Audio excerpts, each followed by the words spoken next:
Hello Geeks and Ghouls, it's a sweaty autumn day and I think it's high time I start doing my autumn book haul. I've started filming this video before I uploaded my summer book haul video, but you know what, let's just not go into the book I got after I returned from my holidays, which are technically books I bought in August. You know, it's the autumn season. So let's see what I got. I made a couple of visits to used bookstores in late August and early September, and I got 3 books. I got Stillwoods by Mary Higgins Clark, and I think Mary Higgins Clark is often mentioned when we talk Leads of Horror. She's a horror author. It's about a journalist who is trying to find something about a senator who is bound to be the first woman vice president, but there is also her childhood memories of something evil, so she has to investigate it, and it seems like it's I believe it's a supernatural thriller or something. Maybe it's not, maybe it's an actual thriller, I don't know. However, I guess will be a good paperback from hell type of book, very short. It's there is an ad for flowers in the attic at the end, so yes, that should tell me something. It's 250 pages long, so pretty short. It only cost me €1, which at this point is less than $1. So yeah, that's a bargain. Also, as you can see, I have restructured my bookshelves and I had some books taken out of it and I want to read them and I'll hold them, but yeah, that's a different thing. Also, I got this Stephen Pressfield's War of Art, which is a great book about writing and creatives. I have seen this book mentioned by different YouTubers, like Music Production YouTuber Awards. So yeah, that's a must read, and I got it. It cost me €6 or $6, whatever. It's about the same at this point, and definitely I want to give it a read and maybe do a chapter by chapter or something for it. It seems to be very interesting book and definitely worth for creatives. I want to focus my creative energy again and do more stuff this year, so yeah, it will be a good read. And I also got Leviathan Wakes by James S.A. Corey. It's book 1 of the Expand series, and I really want to go into the Expand series at some point, so I found this book and I was like, yep, I'm grabbing it. It cost me €5, I believe. Yes, €5. And now this collector friend of mine, who is doing a massive unhaul, gave me more books. That's where you're from, because there are some pretty interesting books here. Moondance by S.P. Sonto, a book I have already bought 2 times in Greek, because I gave away my first copy to somebody I knew, and then I had a change of heart and I bought it, but I found the original paperback, and it's a Wild West werewolf novel, a werewolf epic that's pretty interesting. And the reason I got it was it's the original, so it's always good to read the original, and also it is smaller than the copy I had, so I could fit it back there more easily. Yeah, I'm at this point of I'm out of space. And I also got Ready Player One by Ernest Cline for the same reason exactly, because let me give you an example of this. And I also got Armada by Ernest Cline. Of course, I have not read Armada, but definitely want to give it a read. Now give me a second, I'm going to show you the Greek editions of these books. Just for reference, this is Ready Player One. Next to this is Moondance. I mean, this cover is pretty badass. It doesn't look very werewolf-like, but it's badass. The Ready Player One cover is awful. Okay, Armada is basically the Last Starfighter, only in book form. So yeah, this is going to be fun. And also I've got some more quality reads, like The Offering by Gerald Saster. I've already read another book by Gerald Saster, which was some sort of a sequel to a Charles Dickens book, but this one is about a rock star in a small city. And no, it's about a family moving into a house that was owned by a rock star that was found dead. So yeah, this is going to be a paperback from hell type of read. The other Gerald Saster book I've read, I'm not sure what it was named. It was The Devil's Labyrinth or something, and I was lost reading it. So I was like, I'll give it a chance. I mean, it looks so incredibly ridiculous. I want to read it. On more horror books, I found Galilee by Clive Barker. So I believe at this point I have every Clive Barker book except for there is number 3 I believe, which I don't have. But yeah, I was missing this one. This one is Clive Barker doing Romeo and Juliet with black magic and monster families and stuff like that. I've heard some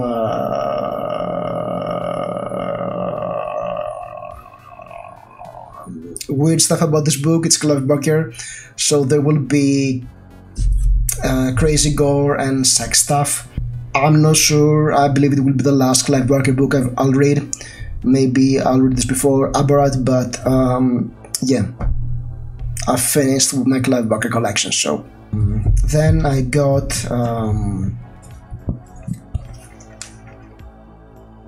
some Conan pastiches. Conan the Mercenary by Andrew J. Offord. He's a Scandinavian author of Conan stories. Conan the Rebel by the great Poul Anderson, which is quite a find. Another Andrew J. Offord book called The Sword of Skelos. There is also John Maddox Roberts' Conan the Valorous, and yes, there are Conan pastiches. There were a lot of them. Unfortunately, no Robert Jordan pastiche. But yeah, or Lynn Carter. But I got Thongor Fights the Pirates of Tarakus by Lynn Carter. So yeah, a lot of barbarian sword and sorcery. I have not read much of it, to be honest. I've read the books that deconstruct this genre. Elric of Malibone, or maybe the Pfaffert and Mauser books by Fritz Lieber, who were not deconstruction exactly. They were like a successor to Conan, only less serious. So yeah, those pastiches will be fun. And speaking of Poul Anderson and fantasy, I finally got a copy of The Broken Sword by Poul Anderson, which is one of the fantasy classics I have not read. It is supposed to be some sort of where Michael Moorcock ripped off his Elric books from. There is a hero with a soul-sucking black blade. Definitely I want to read this one. I think it will go high into my to-read pile. I also got another horror classic, another horror tube classic, Thomas Tryon, Harvest Home. I've heard about this book a lot of times by the ladies of HorrorTube, and there's Element too, and it's folk horror. So yeah, expect a read for it sometime soon, maybe this autumn. I have to admit something, I've never read The Exorcist, but I do have a copy, and I also got the sequel to Exorcist, Legion. Finally, I got K.W. Jetter's Soul Eater, which is a possession story about a father that realizes that something is off with his daughter, I guess.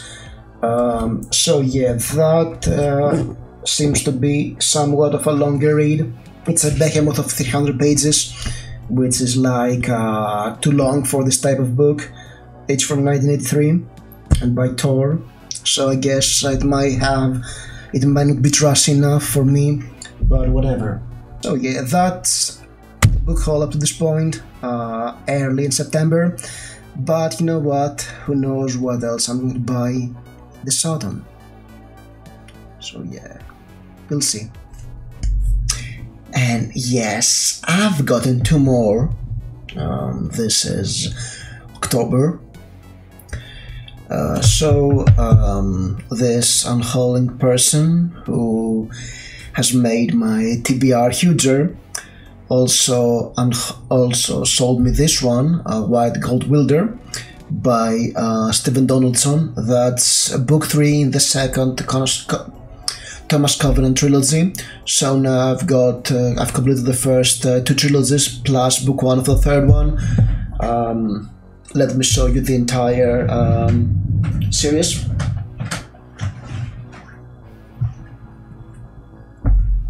So yeah, we have Lord Foulsbane, book 1 of the first trilogy. The Ill-Earth War, book 2 of this trilogy, of the first trilogy.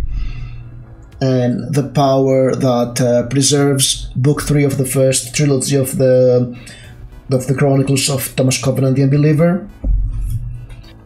Then we have Wounded Land, the second Chronicles of Thomas Covenant.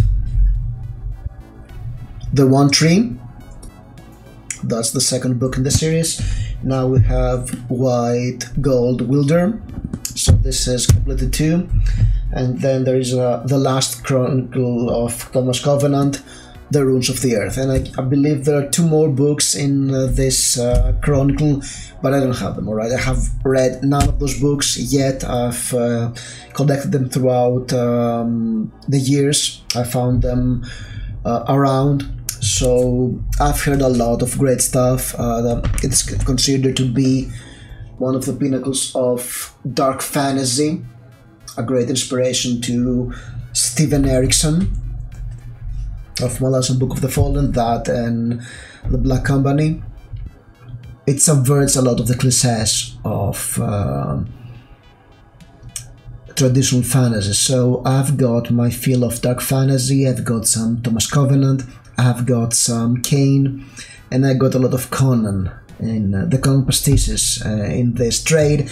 And to top everything off, I got this thing, The Road of Kings, Conan the Road of Kings. This is a Conan pastiche book by the great Karl Edward Wagner of the Kane books. So yeah, that's a lot of great dark fantasy I want to read. I don't often mention getting ebooks, but I'll make an exception here because I got 2 of them, 2 anthologies to be honest. I got Lurking in the Dark, the new AuthorTube and HorrorTube anthology that is edited by Regina Sinclair and Steve Donahue, and I'm not there. I chose not to participate in this one, but I'm looking forward to read all the great stories that are here. I'm very certain that I'll enjoy them. And I also got Death and Desire, 70 Stories of Death and Desire by Andrew Lyall, who is also a booktuber. Yeah, plenty of HorrorTube books, I guess. I'm not sure if he is. I think his channel is also Andrew Lyall. So yeah, I guess if I'm in the mood for some horror bites, I'll bite those 2 books.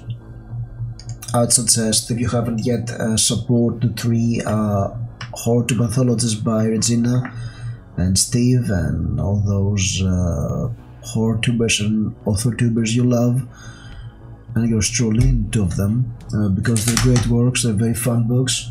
But let's get to some other books I've gotten, because yes, I've keep buying books and not reading enough books to get them out. So yeah, I'm starting to be a little getting a bit edgy. So I got The Wheel of Time, The Great Hand, book 2 of The Wheel of Time by Robert Jordan. That's a brand new book, I guess. I had books 1 and 3, so I want to have book 2 as well. And I don't know where I'm starting reading it, because at the moment I've been reading The Talisman by Stephen King and Peter Straub for 2 months, with some interruptions between the read other smaller books. So I'm not in the mood for another long book. That's what have kept me from reading the next Malazan book, rather than the fact that I've read the fourth book in the series, and it always kills me. That book really kills all my desire to keep reading my last one, even though I know that Midnight Tides, the fifth book, is great. This cover is definitely not like the other two covers, and maybe the size is also off. I don't care about the cover, but if the books are the same size and I have to juggle them around, I can put them in one row, that's very annoying. I don't know about you, if you care about having the covers on the same side or not, but the same cover, I can deal with that, it's perfectly fine. Different sizes, and that's a big no-no. So yeah, I'm not that fond of it. I also got John Connolly's The Book of Bones. That's book 17 in his Charlie Parker series. That is, it's hard-boiled noir supernatural horror. It's a very interesting series. I've read 8 or 9 books in the series, so I'm only halfway through. That's a big reminder that I should get going reading the next one, but yeah, I should probably make a video about the series. I know that Edward Lorne is reading these books and having reviews of them. I've been reading these books for years, so I have not reviewed any of them in this channel, I believe, but I think that the retrospective about Every Dead Thing, and at least up to their lovers, is due at some point. Don't know, maybe by the time this video is up I've already done this, but that's a translated edition, of course. Yeah, looking forward to this. I think I'm missing some of the other books in the series, so I'll have to check it out. I think I'm missing the previous 2 books from this one, so yes, probably get them if I find them.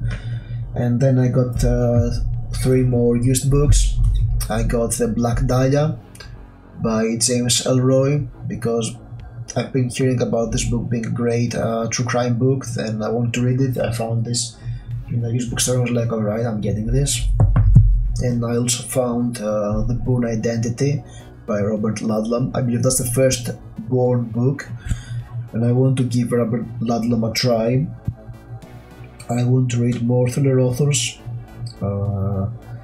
And yeah, the Bourne books are interesting, and I always stumble upon the later books in the series, so when I found the first one I was like, alright, I'm getting it. And I've got another thriller by him, The Rhineman Exchange, so let's see when I'll read this one. And finally I found Nightfall by Isaac Asimov. In case you're not aware of what this book is, Asimov wrote a short story called Nightfall. It's probably one of the best science fiction stories of all time, an all-time favorite, and this is a novel that he wrote based on the story, and I'm curious to read it. The story is very short and very effective. So I'm a bit like, should I read this? May not be that good, but whatever. I found it and I was like, yes, I want to read some more Asimov. So here it is. And finally, I bought this comic book, Dylan Dog Says of Death by Epicenter Comics. I guess the review is already out when this video gets uploaded with the books I've got this quarter. So yeah, let's see what other comes. Alright, we're getting further into autumn. Yes, different filming day. I film those videos as I'm getting the books. So I got another Dylan Dog book. This one is Mater Dolorosa by Roberto. This is the credits. Roberto Reccioni, he's the writer, and Gigi Cavanego is the artist of this book. Here's the cover, and you know what? Most of the time, I'd say that if you encounter a Dylan Dog book in the wild and you can read it, get it, because Dylan Dog is such a great comic book series. However, this one's an exception. This book is a sequel to another Dylan Dog story called Mater Mater Morbi. I think Mater Morbi is Dylan Dog number 240 something. This one is Dylan Dog 361. Yes, Dylan Dog is more than 400 issues, but at this point I think there was a reboot recently. It was very controversial, but yeah, that's one of the best-selling Italian comics. I believe it was selling as much as Batman some years ago. So yeah, definitely a great horror comic you should read. And as I said again and again, however, this one, yes, the sequel of Mother Morbi, it's also a prequel to Dylan Dog 100, a book I have read of Mother Morbi, which is a book that's out of print and I have not read. People at the Epicenter, if you're watching this video, please re-release Mother Morbi because we want to read it. Alright. You know what, I'm thinking that maybe I should do reviews for Dylan Dog comics that are not available in English, simply because I want to read them and talk about them. I really like this comic book series.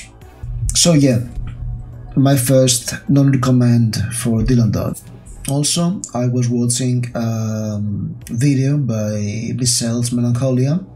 There's a link to her channel below, and she mentioned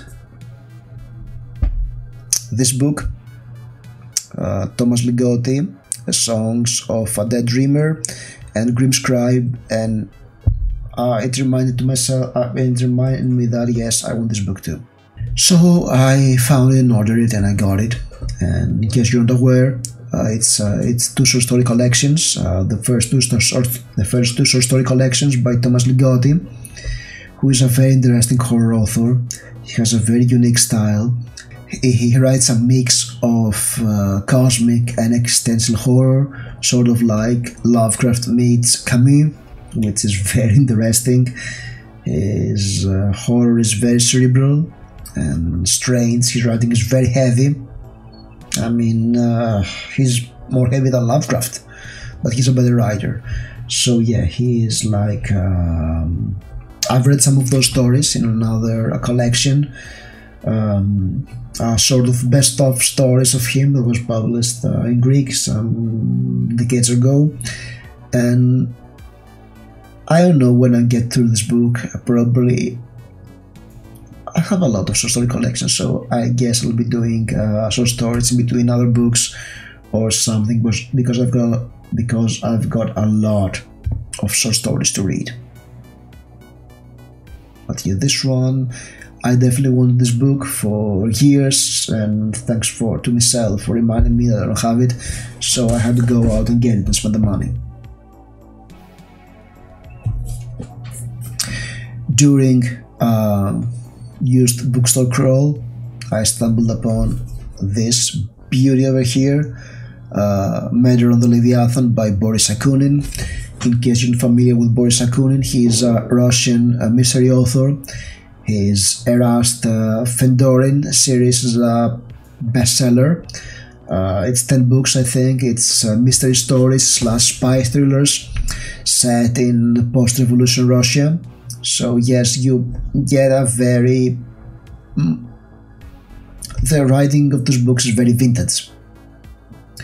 They try to remind you of books that were written in the late 19th or early 20th century, like Arthur Conan Doyle or Ian Fleming. I guess I have not read any Fleming to compare it. So it's this old school cozy mystery spy thriller, but at the same time it's a very critical approach to how pre-revolutionary Russia was during the last Tsar, and the corruption and how the society wasn't working, and spy games, all those stuff. So he's an interesting writer. I read the first book in the series, The Winter Queen. There's Untitled Chapter, so we have to talk about translated titles, guys. I mean, come on. It's Azazel. But you know what, I got the first book because I thought maybe it's horror. So yeah, maybe Winter Queen is great. Maybe Winter Queen is better. I don't know. This one's the third book of the series. I was missing that. I have book 2, which is the Turkish Gambit, and the fourth one, Achilles' Death. I've not read them yet, but if you stumble upon any of Boris Akunin books, definitely give it a try. The Winter Queen was basically Dr. Watson turning into Sherlock Holmes gradually. That's the main character, so yeah, that was very fun, a very fun read. He has another series about a female monk who solves mysteries. I've got book 2 of that series. I think it's a trilogy.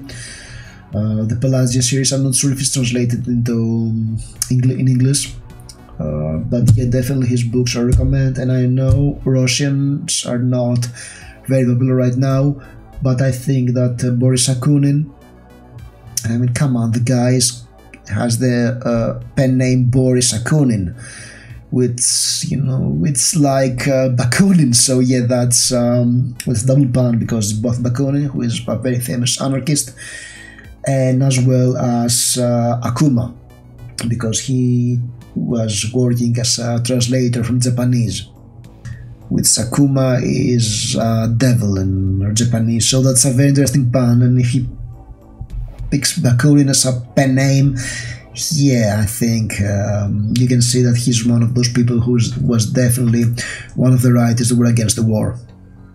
So yeah, I say don't overthink about it.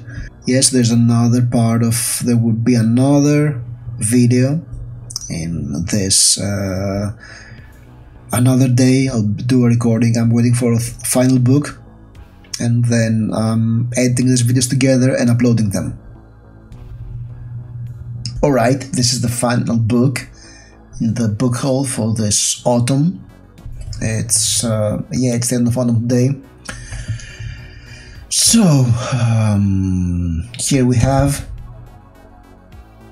this very tasteful cover for another tasteful book, The Rats by James Herbert. And I ordered this book off Book Depository. I watched a video that Lydia Piver did in November, I believe. That was the perfect book tag, and that was her perfect book, not this edition, of course, not this slim paperback. She had a very premium hardcover. In case you're into Book Depository markers.